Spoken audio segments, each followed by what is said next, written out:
ইমাম আহমদ বিন হাম্বল, তার একটা জীবনী আমার মনে পড়ে গেল। ইমাম আহমদ বিন হাম্বল রাহমাতুল্লাহ আলাইহি তিনি বিশ্ববিখ্যাত একটা হাদিস গ্রন্থ লিখেছেন, মুসনাদ আহমদ, মুসনাদ আহমদ যেটাকে বলা হয়, এটা তিনি লিখেছেন। সহিহ আল বুখারী থেকেও তার কিতাবের ভিতরে হাদিসের সংখ্যা বেশি, প্রায় 40,000 ক্রমিক নাম্বার হাদিস তার শুধুমাত্র একটা কিতাবের ভিতরে, মুসনাদ আহমদের ভিতরে।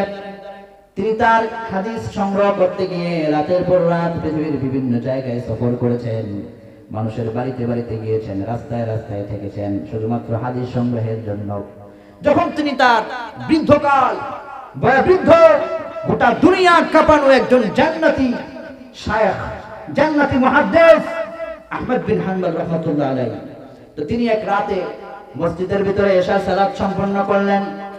এশার সালাত সম্পন্ন করার পরে মসজিদের একজন কর্তৃপক্ষ এসে কয়, আপনি কে?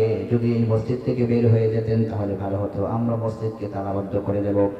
আহমদ বিন হাম্বল রাহমাতুল্লাহ তিনি বললেন, ও ভাই, আমি তোমাদের ফজরের নামাজের মুসল্লি, আজকের এই রাতের মুসল্লি ছিলাম, তো আমার মনে চায় এই রাতের ভিতরে আমি কোথায় যাব? আমি সফরের মানুষ, মুসাফির মানুষ, যদি আমাকে মসজিদের ভিতরে একটু থাকার জায়গা দিতা। কয়, না না, অপরাজিত কোনো মানুষকে আমরা থাকতে দেই না, বের হয়ে যান। আহমদ বিন হাম্বল রাহমাতুল্লাহ মসজিদ থেকে বের হয়ে পড়লেন, চিন্তায় পড়ে গেলেন, কোথায় যাবেন, কোথায় থাকবেন? রাত গভীর, বৃদ্ধ মানুষ, একটু পরে পরে কাশ আছে, একটু পরে পরেই তার হিউম্যান বডির হরেক রকমের সমস্যা। আবার তার হাতের ভিতরে একটা ব্যাগের ভিতরে অসংখ্য কিছু বই, অনেকগুলো বোঝা নিয়ে তিনি হাঁটতেছেন। কোথায় যাবেন? হঠাৎ করে দূরে দেখেন একটা আগুনের দৃশ্য দেখা যায়, আগুন জ্বলছে, হয়তো এখানে কোনো মানুষ আছে। তিনি তার কাছে গেলেন, গিয়ে দেখলেন একজন রুটি বিক্রেতা যুবক মানুষ রুটি বানাচ্ছে। আহমদ বিন হাম্বল রাহমাতুল্লাহ আলাইহির কাছে গিয়ে তাকে সালাম দিলেন। ওই রুটিওয়ালা যুবক সালাম গ্রহণ করলেন। আহমদ বিন হাম্বল রাহমাতুল্লাহ বললেন, যুবক, তোমার যদি কোনো কষ্ট না হয়, আমি মুসাফির মানুষ, তোমার এই দোকানের ভিতরে যদি এই শীতের সময় একটুকুন তোমার আগুন থেকে আমি যদি একটু তাপ নেই, তোমার কোনো সমস্যা হবে নাকি?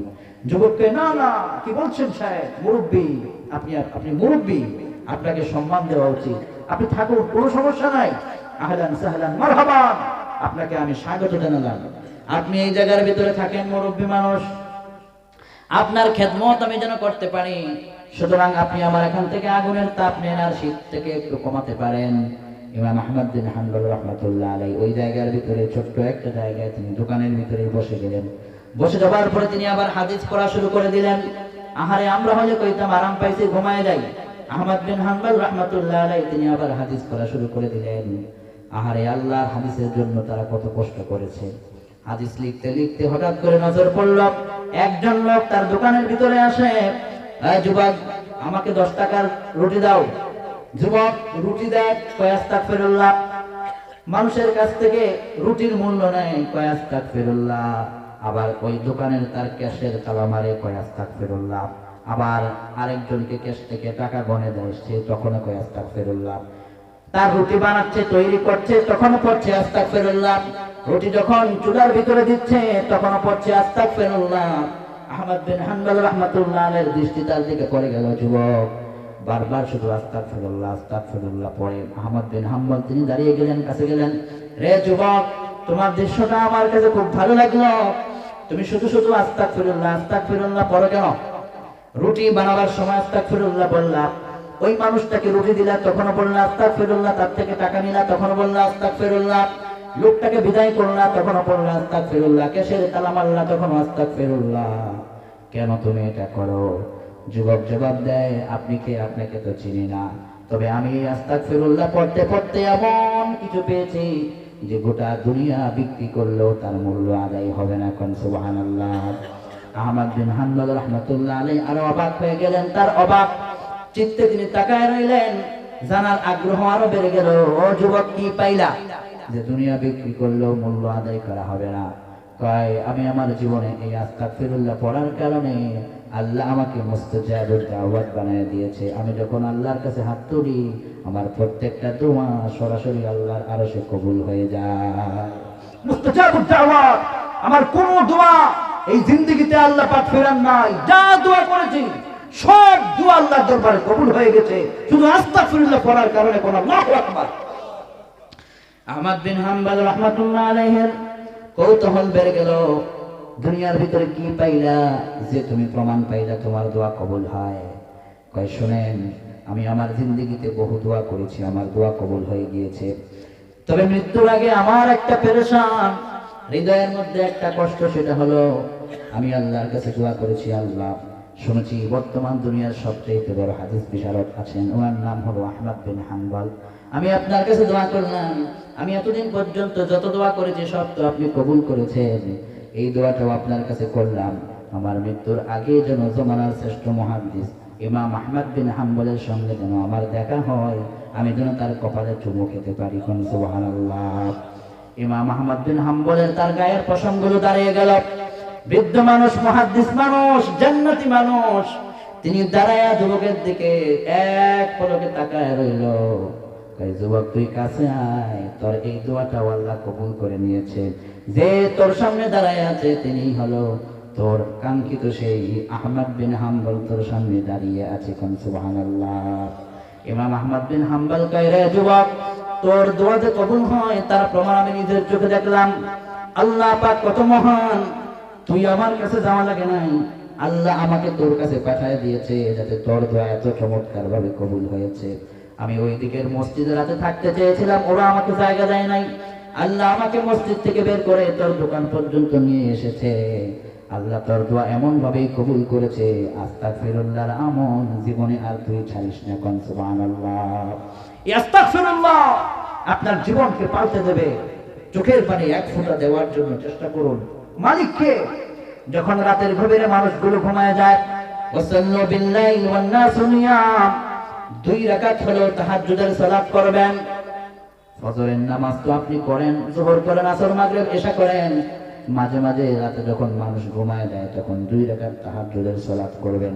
বিশ্বনবী সাল্লাল্লাহু আলাইহি ওয়াসাল্লাম বললেন, তাদখুলুল জান্নাতা বিসালাম, যারা তাহাজ্জুদের সালাত সম্পন্ন করে ওই মানুষদেরকে আল্লাহ পাক এত মর্যাদা দিবেন, মৃত্যুর পরে তাদের কোনো বাধা থাকবে না, সরাসরি আল্লাহর জান্নাতে তারা ঢুকে যেতে পারবে।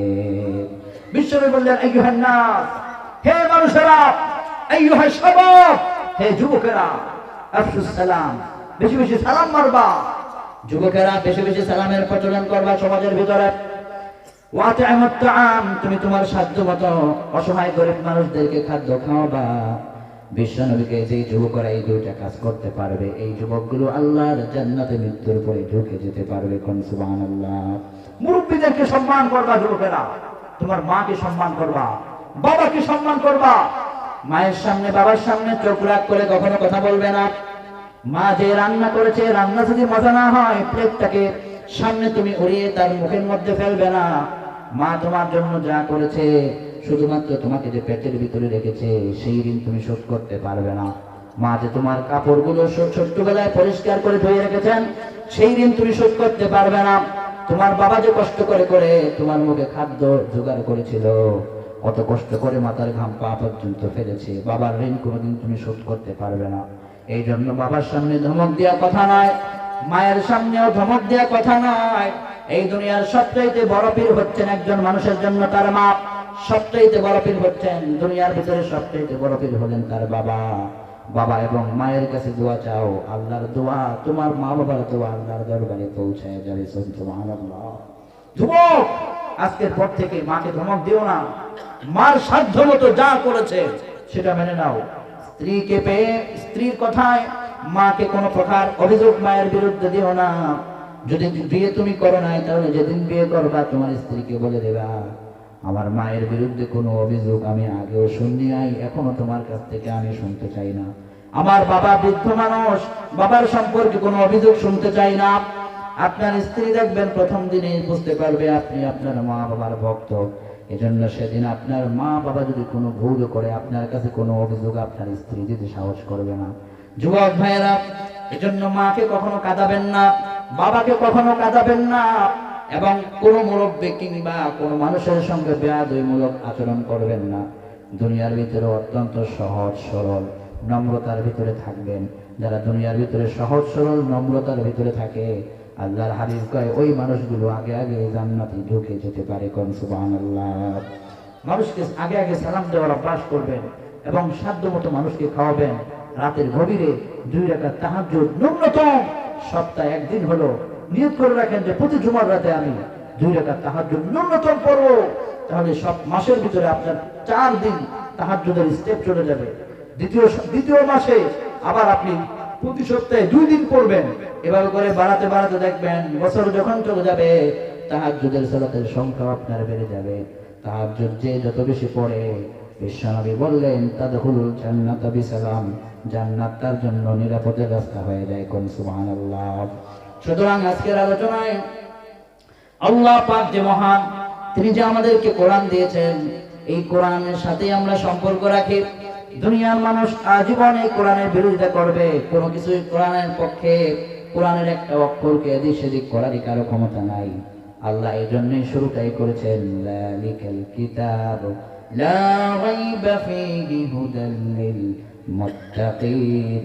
এই এমন একটা কিতাব, যেই কিতাবে কোনো সন্দেহ নাই, এই কিতাবের কাছে যারা আসবে তারাই মুত্তাকি হয়ে যাবে। আল্লাহ পাক এই আয়াতের তাফসীর করছেন, আল কোরআন ইউফাসসিরু বা'দাহু বা'দা। এই আয়াতের তাফসীর আল্লাহ আরেক আয়াত দিয়ে করেছেন, কয় উইদ্দাত লিল মুত্তাকিন। আল্লাহ এখানে কয় হুদাল লিল মুত্তাকিন, আরেক জায়গায় আল্লাহ কয় উইদ্দাত লিল মুত্তাকিন। যারা দুনিয়ার ভিতরে কোরআন মেনে মেনে মুত্তাকি হয়ে গিয়েছে তাদের জন্য আল্লাহর জান্নাতটা তারা মৃত্যুর আগেই তাদের জন্য রিজার্ভ হয়ে গিয়েছে। কোন সুবহানাল্লাহ। জান্নাতকে যদি রিজার্ভ পেতে চান, আল্লাহর কোরআনের সাথে সুসম্পর্ক করুন, কোরআনের মাদ্রাসার সাথে সুসম্পর্ক রাখুন। আপনি আপনার সাধ্যমতো এই মাদ্রাসায় আপনার সন্তানকে দিন। আপনি একজন কোরআনে হাফেজের বাবা হওয়ার নিয়ত করুন। যদি আপনি না পারেন তাহলে কোরআনে হাফেজের নানা হওয়ার নিয়ত করুন। কোরআনে হাফেজকে আপনার মেয়েটাকে কোরআনে হাফেজের কাছে দিয়ে দেন, যাতে করে আপনি কোরআনে হাফেজের শ্বশুর হিসেবে আপনি পরিচয় দিতে পারেন। অর্থাৎ একটা সম্পর্ক যে কোনো দিক দিয়ে কোরআনের সঙ্গে আপনি করুন। দুনিয়ার ভিতরেও কোরআন করুন, আখিরাতের সম্বল হিসাবে কোরআনকে আপনি আপনার শ্রেষ্ঠ গ্রন্থ বানিয়ে নেন। এই কোরআন যার জন্য থাকবে তার মতো ধনী দুনিয়া এবং আখিরাতে কেউ থাকবে না। বলি আলহামদুলিল্লাহ। আজকে যারা এখানে উপস্থিত হয়েছি, হে আল্লাহ, আপনার কাছে আমরা সাহায্য চাই। আপনি আমাদেরকে আপনার আখিরাতের বাজেটে আপনি আমাদেরকে সফল হিসেবে কবুল করে নিয়েন। বলি আমিন। আমরা যদি মারা যাব, দুনিয়ার মানুষ যখন আমাদেরকে কবরে রেখে দেবে, আমাদের মাটির কবরটাকে আপনি জান্নাতের টুকরা বানায় দেন। কোন আমিন। হে আল্লাহ, জানি না আগামী বছর এখানে প্রোগ্রাম হলে আমরা থাকবো কি থাকবো না। অনেক মানুষ হয়তো ঘরে কবরে চলে যেতে পারি। আল্লাহ, আজকের এই রাত্রিতেই আপনি আমাদেরকে মাফ করে দিয়েন। বলি আমিন।